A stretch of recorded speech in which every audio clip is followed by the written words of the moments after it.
La direction provinciale des douanes et accises des GDA Lualaba et Lomami dispose des nouveaux bâtiments complètement rénovés.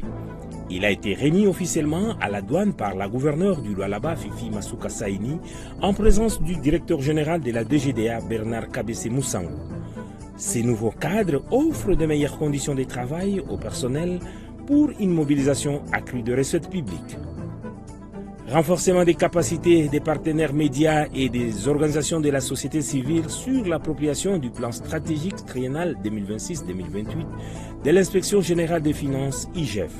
L'objectif étant d'armer les professionnels des médias des connaissances nécessaires sur la vision de l'IGF en vue de vulgariser avec efficacité et professionnalisme les actions menées par cette institution de contrôle de gestion des fonds publics. Le développement de ces titres et tant d'autres est dans le corps de ces numéros de fiscalité et développement dans une présentation signée Didi Mavambunombolo Pepe Frédéric.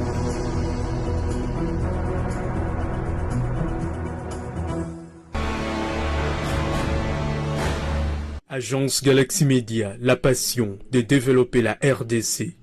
Mesdames et messieurs, nous sommes très ravis de vous retrouver dans le cadre de ce nouveau numéro de Fiscalité et Développement, votre magazine hebdomadaire d'actualité économique et financière, ainsi que de questions de développement en République démocratique du Congo. Le directeur général de Douanes et Accises DGDA a séjourné dans l'espace Katanga cette semaine qui s'achève. Bernard Kabese Moussango a mené dans cette partie australe du pays d'importantes activités à Kolwezi, Lubumbashi et Kasumbalesa. Dans cette édition, restons à Kolwezi où la direction provinciale de la DGDA Lualaba et Olomami dispose désormais d'un siège pour son administration. C'est la gouverneure du Lualaba, Fifi Masuka Saini, qui a procédé le jeudi 11 juin 2026 à la remise de ces bâtiments à la douane entièrement rénovés sur fonds propres du gouvernement provincial. Occasion pour le directeur général Bernard Kabese Moussango de louer ses sens de collaboration et d'inviter la direction provinciale d'en faire bon usage. Lambert Youma Ramazani pour le reportage.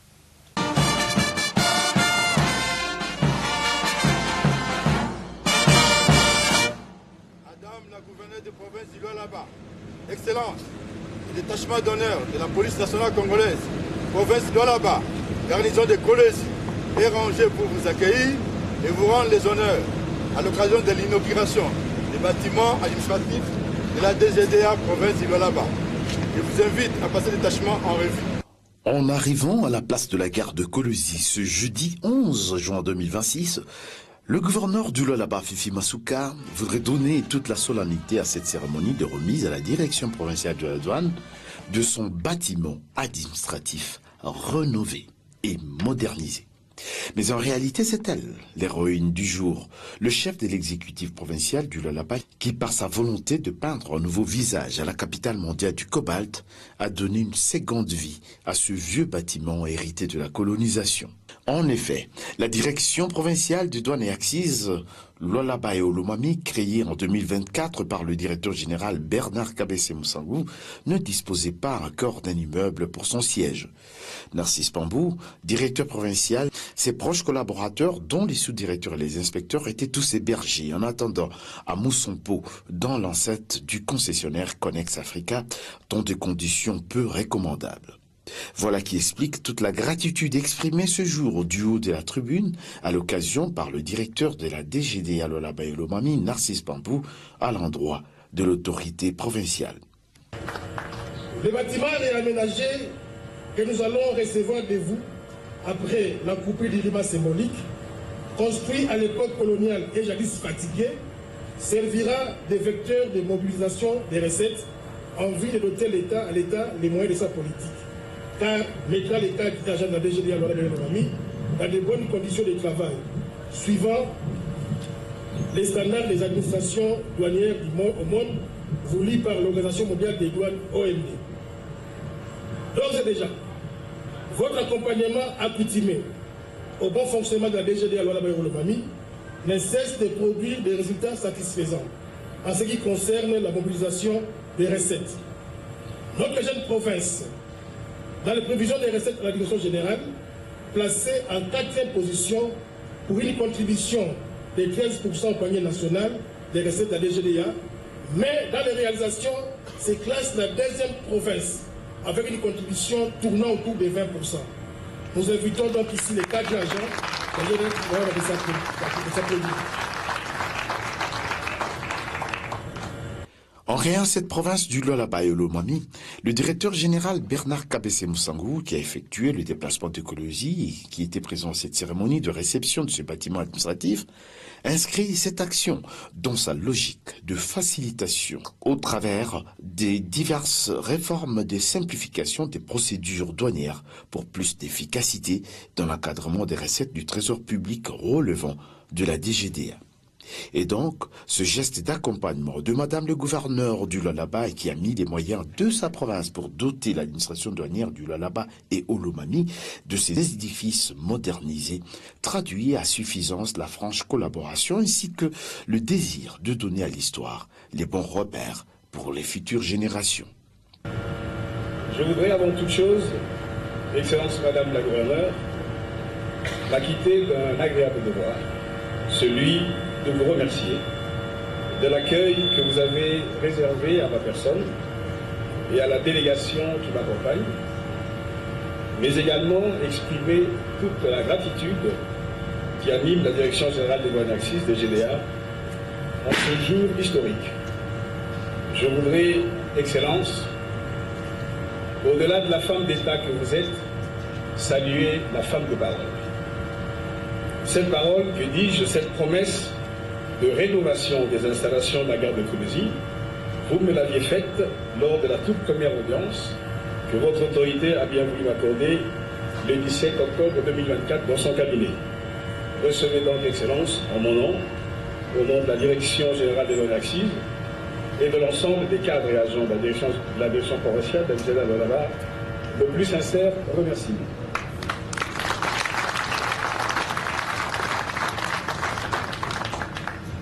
Vous démontrez jour après jour votre fidélité absolue à la vision stratégique du président de la République, chef de l'État, Félix Antoine Tshisekedi Tshilombo, à qui je présente les hommages les plus déférents, lui qui a placé le bien-être du citoyen et le développement des infrastructures au cœur de toutes ses priorités. Par là, vous démontrez également votre accompagnement permanent à l'action du gouvernement de la République, conduit par son Excellence, Madame la Première ministre, Judith Suminwa, à qui je présente mes hommages renouvelés.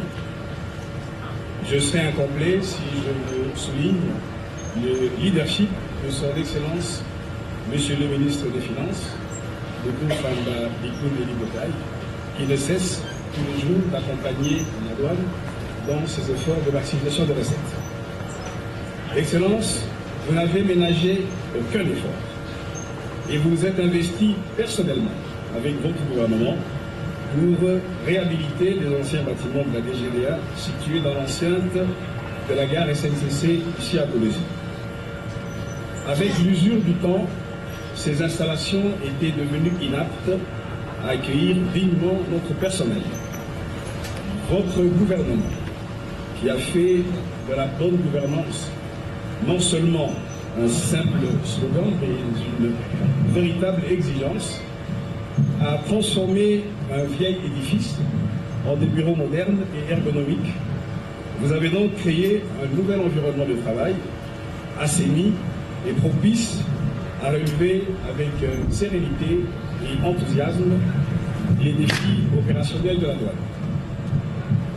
Cette modernisation est un levier majeur pour accomplir nos missions douanières, notamment l'amélioration de la capacité de mobilisation des recettes pour le trésor public, mais également l'optimisation de la chaîne logistique internationale, notamment avec la perspective du déploiement du corridor tant attendu de l'Obito.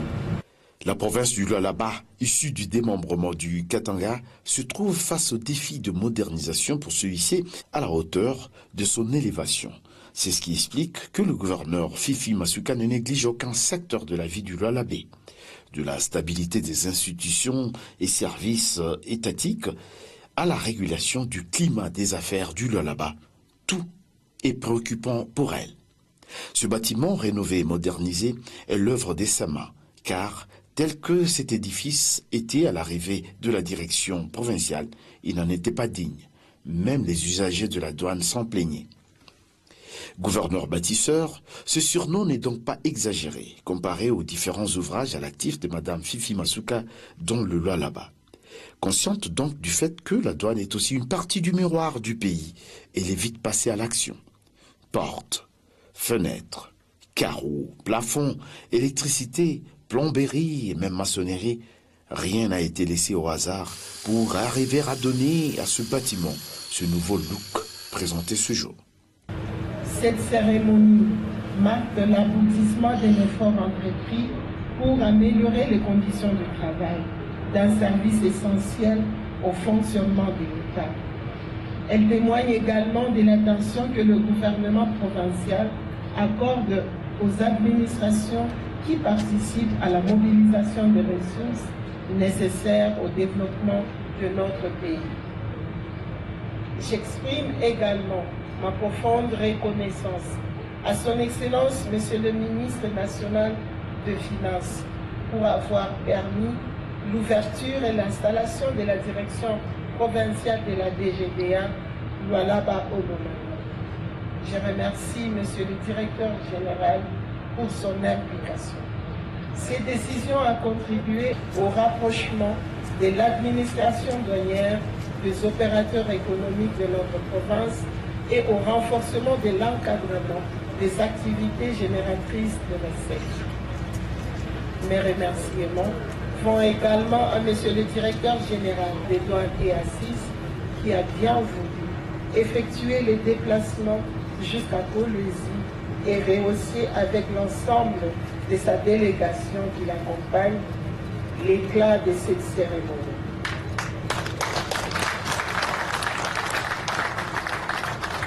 Sa présence parmi nous témoigne que la haute hiérarchie de la DGDA accorde au développement de ses structures provinciales ainsi qu'au bien-être de ses agents.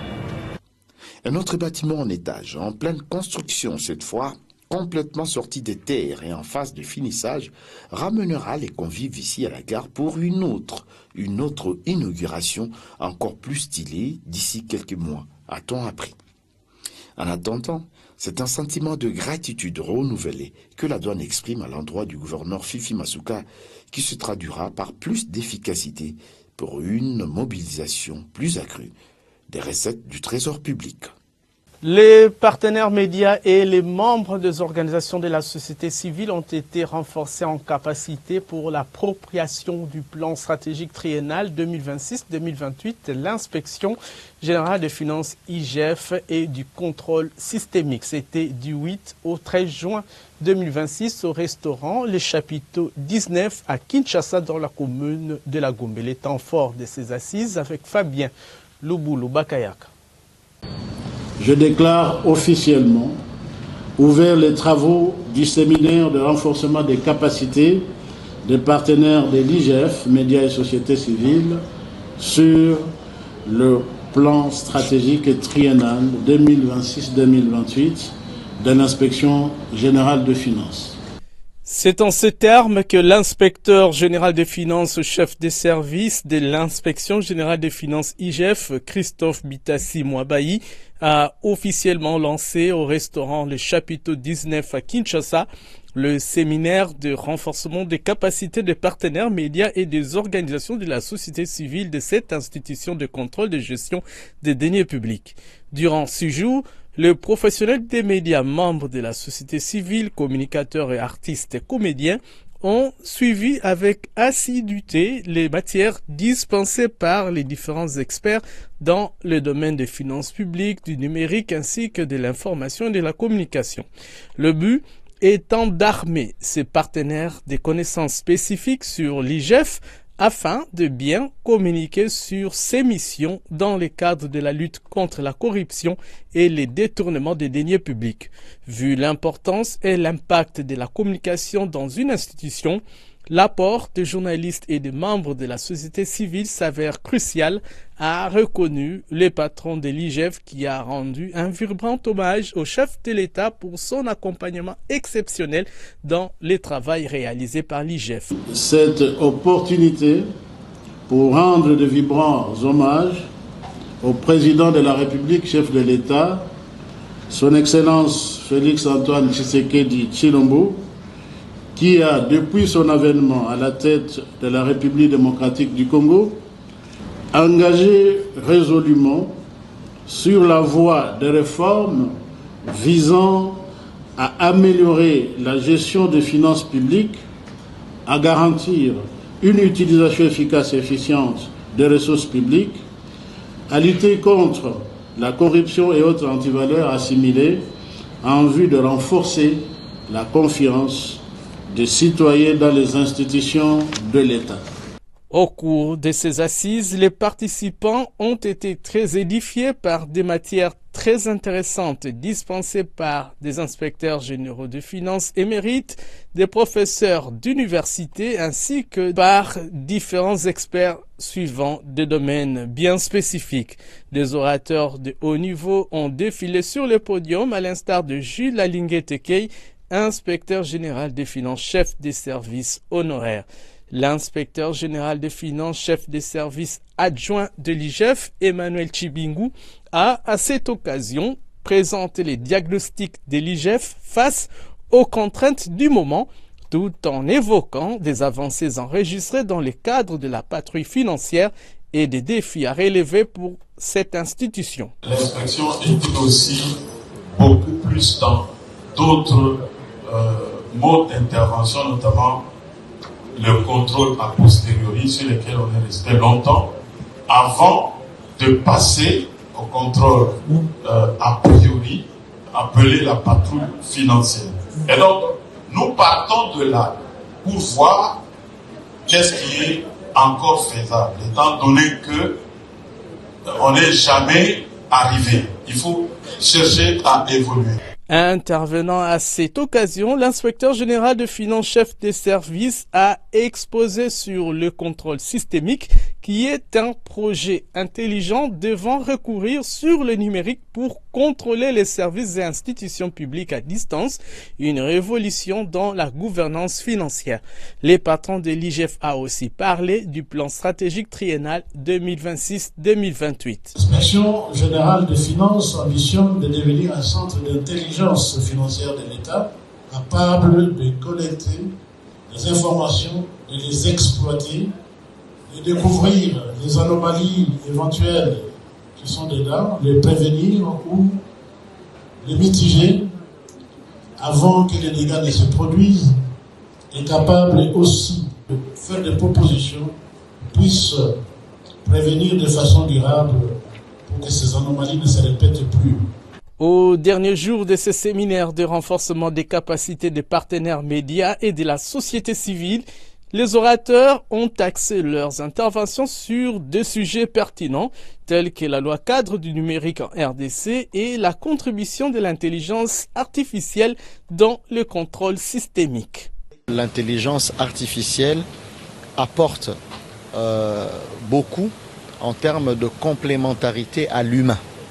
Et c'est un élément important pour l'analyse de toutes les données qui peuvent venir des multisources pour avoir une action de contrôle beaucoup plus ciblée. C'est la raison pour laquelle l'IGF entend remplacer au maximum les patrouilles financières physiques par un travail de laboratoire plus approfondi sur les données et avec des outils numériques. Invités à ces assises, les ministres honoraires de la justice et professeurs d'université, Luzolo Bambilesa, connu pour ses valeurs dans le cadre de la lutte contre la corruption, a salué le travail abattu par l'IGF tout en conscientisant tous les Congolais sur ces fléaux de corruption. Recherche, collecte, traitement, diffusion ou publication des informations de l'IGF à travers les médias est le sujet abordé par Jérôme Sekana, coordonnateur national de l'ASBL Toile d'Araignée. Le professeur d'université Jean-Chrétien Ekambo a quant à lui exposé sur les stratégies communicationnelles de l'IGF à l'horizon 2030. Ce séminaire de renforcement des capacités des partenaires médias et de la société civile a été d'une grande utilité dans l'amélioration de la qualité de communication sur les activités de l'IGF. La cérémonie de clôture de ces assises a été marquée par la remise des brevets de participation aux principaux bénéficiaires de cette session de formation. L'organisation de ces séminaires de renforcement de capacité des partenaires médias et des membres de la société civile a été bien perçue par les principaux bénéficiaires qui ont enrichi leurs connaissances sur le plan stratégique triennal 2026-2028 de l'Inspection générale de finances IGF, y compris le contrôle systémique. Dans cet élément, vous allez écouter leur réaction et celle du professeur Luzolo Bambilesa. C'est une très bonne initiative. Les séminaires qui s'est tenu ici, aujourd'hui nous sommes au dernier jour pratiquement des enseignements et du renforcement des capacités. Ça a enrichi, nous avons eu beaucoup de thématiques. Dans la vie professionnelle, d'abord, il faudrait savoir qu'aujourd'hui, si le pays a beaucoup du retard en termes du développement, c'est parce qu'il y a eu beaucoup de détournements. Je suis de ceux qui pensent qu'il faudrait accompagner l'Inspection générale des finances, l'IGF, avec ce nouveau projet du plan triennal stratégique qui va nous amener, une fois que les choses seront mises en place, à la digitalisation, c'est-à-dire au contrôle systémique qui va englober cette fois-ci et la patrouille financière et tout ce qui va avec. Ce séminaire, comme j'avais dit, tombe vraiment à point nommé. Ça nous donne des outils nécessaires pour mieux accompagner l'IGF dans la lutte contre le détournement des deniers publics avec beaucoup de précision, avec beaucoup d'instruments, parce qu'on on nous a donné beaucoup d'informations depuis le début, en commençant par l'historique, méthodes de communication. On a parlé justement d'amplifier ou de dramatiser ce qu'il faut dramatiser. C'est un atelier qui vient à point, parce qu'effectivement nous avons certains acteurs dans les médias et les acteurs de la société civile qui ne connaissent pas effectivement les rôles exacts de l'IGF ou les missions de l'IGF. Il fallait effectivement qu'on puisse dire à chacun quelle est la mission de l'IGF, comment elle opère et quels sont les résultats qu'elle a déjà obtenus. Et nous tous, nous avons appris, nous avons entendu, on nous a précisé ce qu'ils ont déjà fait depuis 2000 jusqu'à aujourd'hui ou 2022 jusqu'à aujourd'hui. Et effectivement, il y a des avancées. Toutefois, il y a aussi des défis qu'il faut encore relever. Et ce sont ces défis que nous, au niveau de la société civile, que nous allons toujours pousser pour que ces défis soient résolus aussi. En tout cas, c'est une belle opportunité qui nous permet de faire une immersion dans le nouveau mode de fonctionnement de l'IGF en termes de contrôle des finances publiques. Nous avons été édifiés par les éminents orateurs qui ont défilé devant nous avec des exposés magistrales qui nous ont permis d'avoir une lumière sur la manière dont fonctionne le flux financier, comment est-ce que l'argent est contrôlé par l'organe de contrôle qui est l'IGF sous le contrôle de la présidence ou du chef de l'État. Et nous avons été édifiés sur le nouveau régime de contrôle qui est le contrôle systémique, qui est ce contrôle qui ne exige pas à l'IGF d'être présent physiquement au sein du portefeuille de l'État ou dans la gestion financière, mais à travers un dispositif qui coûte plus ou moins 39 millions de dollars américains, connecté à toutes les entreprises publiques et les services publics de l'État. Et l'IGF a un regard de là où ils sont, d'avoir comment est-ce que d'avoir la traçabilité, la visibilité des défenses et actions qui sont ponctionnées sur les finances de l'État. En tant que journaliste, j'apprenais de loin l'existence de ce plan triennal stratégique de l'IGF pour le contrôle systémique. Et puis j'ai suivi la première sortie médiatique de l'inspecteur général chef de service. Mais je n'avais pas tellement maîtrisé le projet. C'est au travers de ce séminaire, nous sommes au 5e jour aujourd'hui, que j'ai pu maîtriser quelque chose, même si j'avoue n'avoir pas totalement tout maîtrisé par rapport à ce système. En tant que journaliste, je sais que l'IGF mène une lutte acharnée contre la corruption, le détournement des deniers publics. Et pendant la première mandature du président Félix Tshisekedi, nous avons appris ce qu'on a appelé le contrôle a priori, le contrôle concomitant, le contrôle a posteriori, la patrouille financière comme on l'a appelé. Et on a vu qu'il y avait tellement de dénonciations, mais mon regret était que les dénonciations n'avaient abouti à rien. On a tellement dénoncé que des gens avaient détourné de l'argent. On n'a pas vu la justice les arrêter. On n'a pas non plus vu l'État congolais récupérer des millions de dollars qui étaient déjà emportés. Mais lorsque j'apprends l'existence de ce projet de contrôle systémique, j'apprends tout de suite qu'il s'agit d'un contrôle qui s'effectue au travers des accès distants. Les accès distants que l'IGF va opérer au niveau des bases de données des entreprises. Toutes les entreprises qui se sont déjà digitalisées, pour qu'on voie le contrôle, qu'on puisse contrôler toutes les opérations financières qui s'exercent au niveau de ces entreprises. Alors je me suis dit que c'est une bonne chose. Pourquoi? Parce que ça permet à l'IGF de couvrir la fraude avant qu'elle ne se réalise. Je commence par remercier les organisateurs du séminaire, et en particulier l'inspecteur général chef de service, pour m'avoir pour la énième fois invité à donner ma perception, ma contribution sur le phénomène de lutte contre la corruption. Il m'a été demandé d'expliquer les mécanismes de lutte contre la corruption et contre les antivaleurs assimilées en République démocratique du Congo. J'ai expliqué le contexte du phénomène de la corruption aujourd'hui. Et dans ce contexte, j'ai expliqué que la corruption existe dans tous les pays du monde. Mais la différence entre les uns et les autres pays, c'est la manière de réagir contre ce phénomène-là. Il ne suffit pas de parler de la corruption. Pour bien parler de la corruption, il faut prêcher par l'exemplarité.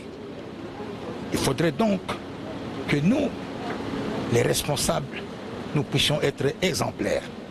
Et dans le cas d'espèce, s'agissant de l'activité particulière de l'IGF, je pense que par rapport au score que nous avons, l'enjeu de la corruption est devenu davantage important et je pense que l'IGF, tel qu'il est placé par rapport à cette lutte-là, est appelé ou joue déjà un rôle cardinal. Et pour ce, je félicite les organisateurs, en particulier l'inspecteur général, chef de service, en ce qu'il a compris le message politique des autorités du pays, chef de l'État, pour mettre en place tous les dispositifs lui permettant de capter le phénomène de corruption, du moins dans les secteurs formels. Restons encore à l'inspection générale des finances IGF pour suivre ce spot sur le contrôle systémique. 40 conteneurs où on déclare 20 seulement. L'État? Pakendakanaye bongo. Hein? Bongo? Avant, certains pouvaient encore tenter de se cacher. Aujourd'hui, après la patrouille financière, place au contrôle systémique. Voilà. 20 conteneurs, dossier très propre. Maboko pembe. Monsieur, vous êtes sûr? Très sûr, sûr même. Quoi? Oui. Monsieur, l'inspecteur général de finances, chef de service, a besoin de vous en urgence, avec son dossier. Tout de suite. Déjà? Alors que je viens à peine d'arriver.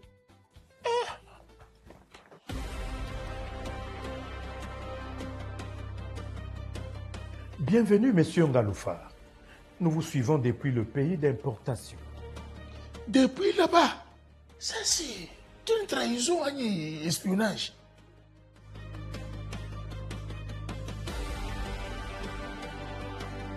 « 40 conteneurs, trajet complet, toutes les données connectées.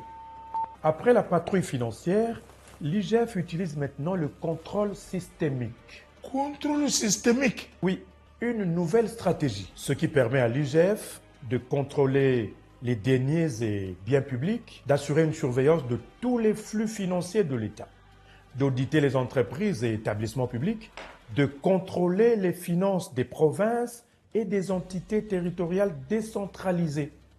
Et toutes vos opérations sont désormais suivies en temps réel, du départ jusqu'à la déclaration. Contrôle systémique. Avec ça, l'IGF voit tout. Je suis père de famille, vous n'allez pas me... Monsieur Ngaloufar, on n'a pas besoin de vous exhiber devant l'opinion. L'État veut tout simplement que vous puissiez payer ce qui lui est dû. Le montant réel.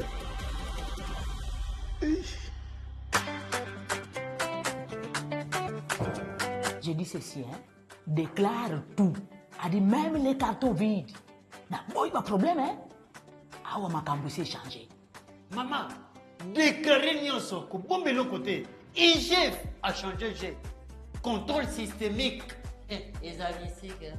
Déclarer juste, c'est protéger les ressources de l'État. Contrôle systémique, transparence totale, recettes protégées. Le contrôle systémique est l'outil clé pour passer des intentions aux résultats concrets et matérialiser la vision du président Félix-Antoine Tshisekedi. Bouclons ces chapitres de l'inspection générale des finances avec ces lancements de la deuxième vague de missions des contrôles qui concernent l'audit des revenus miniers sur l'ensemble du territoire national, l'encadrement des recettes publiques et les contrôles du patrimoine et biens de l'État. Lancement de la deuxième vague d'émissions des contrôles par l'inspecteur général des finances, chef de service Christophe Bitassi-Mwabayi. Cette opération rentre dans le cadre du programme de l'inspection générale des finances IGF, une décision issue de la 87e réunion du Conseil des ministres. Ces missions de contrôle portent sur l'audit des revenus miniers sur toute l'étendue du territoire national, l'encadrement des recettes publiques, l'état liquidatif de la paie des agents fonctionnaires de l'État, ainsi que le contrôle du patrimoine et biens de l'État. 118 inspecteurs de finances sont ainsi déployés dans près de 200 institutions publiques et privées, comme l'a souligné l'inspecteur général des finances, chef des services adjoints de l'IGF, Emmanuel Chibingu. Il y a eu une première vague pour cet exercice 2026 et là c'est la deuxième vague. Nous avons des missions à la demande du gouvernement. Vous avez le travail à faire sur les revenus dans le secteur minier, mais il y a aussi des missions de surveillance des recettes douanières et des recettes fiscales pour lesquelles il y a des inspecteurs qui doivent être postés à certains points stratégiques afin de booster les recettes. De son côté, le numéro 1 de l'IGF, Christophe Bitassi-Mwabayi, a instruit les inspecteurs de finances à faire montre de rigueur et de professionnalisme tout en insistant sur la qualité des enquêtes, la pertinence des analyses et le sérieux à mettre dans la rédaction des rapports, très indispensable pour les décisions à prendre par les autorités publiques. Vous devez faire votre travail sans craindre quoi que ce soit, sans prêter oreille à toutes les influences qu'il y a ou à toutes les intimidations. Faites votre travail objectivement et de façon indépendante. Impartialité et équité, c'est que vos observations, votre travail ne doit pas souffrir de discrimination ou de règlement des comptes quelconque. Et puis, professionnalisme et compétence. En tant que moteur de croissance économique en RDC, toutes les activités liés au domaine minier seront suivis de près avec une grande attention en vue de permettre aux décideurs d'avoir une vision très éclairée de la production, de la collecte et de la traçabilité des revenus générés dans le secteur minier. Et puis le ministre de Finances Doudou Roussel Fouamba Likunde Libotaï a défendu le jeudi 11 juin dernier au Sénat le premier projet de loi sur le marché boursier depuis 55 ans, initié par le président de la République Félix-Antoine Tshisekedi Tshilombo. Le texte de 8 titres vise à doter la République démocratique du Congo d'une bourse de valeurs mobilières et une bourse de marchandises efficace et transparente. L'objectif est de mobiliser l'épargne nationale, financer les investissements privés et accélérer la croissance. Le Sénat a validé également la création d'une autorité de régulation des marchés financiers indépendants, des banques de règlement et d'un dépositaire central. Face à 6 sénateurs inquiets sur la cybercriminalité, le blanchiment des capitaux, la fraude et la digitalisation, Doudou Roussel Fouamba Likunde Libotaï a tranché, pas de bourse sans digitalisation. Ce texte a été renvoyé à la commission ECOFIN de la Chambre haute du Parlement pour toilettage. On écoute à ce sujet le ministre des Finances. Il importe de rappeler et de souligner que la première commission chargée d'examiner la question de la création des marchés boursiers en République démocratique du Congo avait été mise en place en 1970. Pour des raisons évidentes, l'aboutissement des travaux de cette commission n'a point été d'une heureuse suite. Il a donc fallu attendre 55 ans plus tard, à la faveur de l'impulsion du chef de l'État et de la coordination avisée de son Excellence Madame la Première ministre, chef du gouvernement, pour qu'un projet de loi soit élaboré et présenté aux représentants du peuple que vous êtes. La République démocratique du Congo ne dispose pas d'un marché boursier. Il est clair que les potentiels économiques de notre pays ne militent pas en faveur de la perpétuation de cet état des choses. Comme nous le savons tous, l'absence d'un marché boursier limite les options de financement des entreprises et entretient la dépendance de l'économie vis-à-vis des banques commerciales,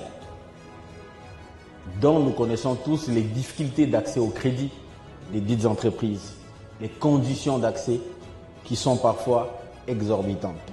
Et puis au Fonds de promotion de l'industrie FPI, plusieurs cadres et agents en qualité d'officiers de police judiciaire à compétences restreintes ont débuté le lundi 8 juin 2026 une formation sur les privilèges du Trésor. Le but étant de maximiser les recettes et de recouvrer correctement les créances. Ces assises ont été lancées par le ministre d'État en charge de la Justice et garde Sceaux, Guillaume Ngefa, en présence du directeur général du FPI, Hervé Claude Ntumba Batukonk. Pour maximiser les recettes et recouvrer correctement ses créances, le FPI vient de lancer ce lundi à Kinshasa une session de formation de ses plusieurs agents et cadres en qualité d'officiers de police judiciaire. La cérémonie a été présidée par le ministre d'État en charge de la justice Guillaume Ngefa. Cette formation sera assurée du 8 au 24 juin par l'Institut national de formation judiciaire. La démarche du FPI vise à doter son personnel de nouvelles compétences à la suite de la loi sur le privilège du trésor promulguée en 2023. Cette loi confère au FPI le pouvoir de contrainte dans la collecte de la taxe de promotion de l'industrie et le recouvrement de ses créances. Pour le ministre d'État, le titre d'OPJ n'est pas un privilège, mais une responsabilité car il est le garant de la légalité. Et c'est pourquoi le FPI, en tant qu'instrument de l'État, pour l'industrialisation du pays a besoin des compétences judiciaires dans la mobilisation des recettes, la lutte contre la corruption, la concussion et la fraude. Le pouvoir de coercition permettra au FPI de mener des investigations en vue d'endiguer toute compromission dans la perception des recettes publiques.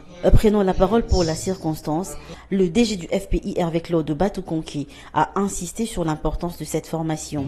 Pour lui, la formation n'est pas une dépense, mais un investissement pour l'avenir de l'entreprise. Une réforme ne peut réussir si les hommes censés l'appliquer et l'accompagner ne sont pas à la hauteur. Je vous invite à faire preuve d'agilité, de discipline, professionnalisme afin que cette formation produise des résultats attendus.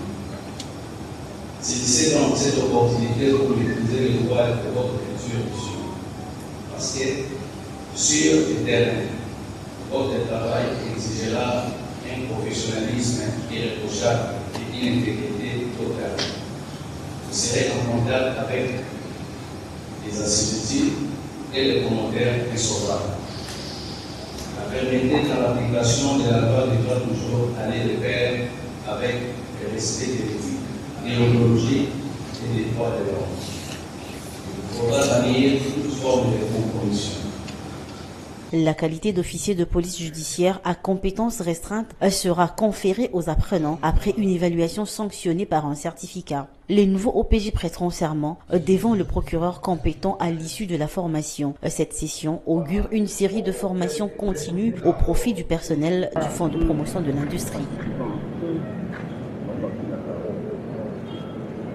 État de lieu, avancées enregistrées et perspectives dans le secteur des infrastructures en RDC, c'était le thème au cœur d'un briefing spécial de presse animé par le ministre des Infrastructures et Travaux publics, John Banza Lunda, avec son collègue de la communication et médias, Patrick Mouyaya Katembwe.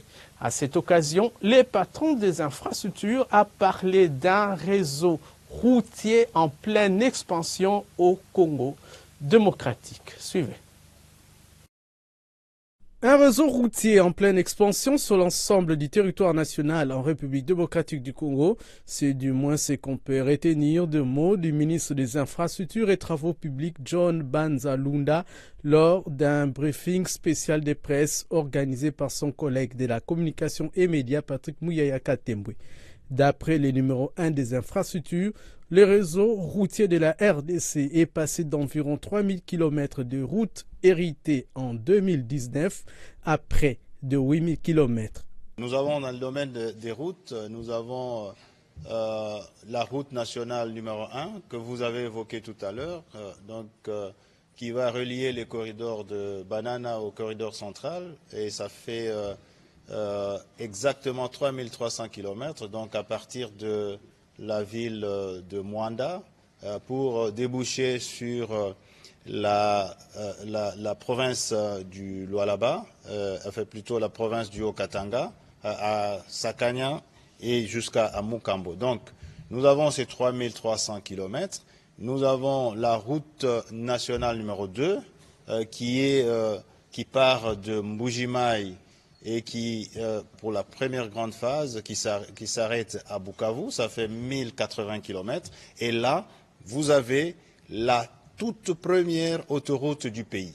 Et donc, ce ne sont pas des travaux qui seront lancés, ce sont des travaux qui sont en cours. Et donc, c'est une autoroute de 2x2, 2x2 voies, et sur la connexion autour de ces 4 provinces, donc la province du Kasaï oriental, la province de la Lomami, la province du Maniema et la province du Sud Kivu. Et donc vous avez, entre la province de la Lomami et la province du Maniema, le deuxième plus long pont du pays, après le pont Maréchal, parce que ce pont mesure 714 mètres linéaires, alors que le pont Maréchal, c'est 748. Et donc l'avantage avec ce pont-là, il est en 2x2.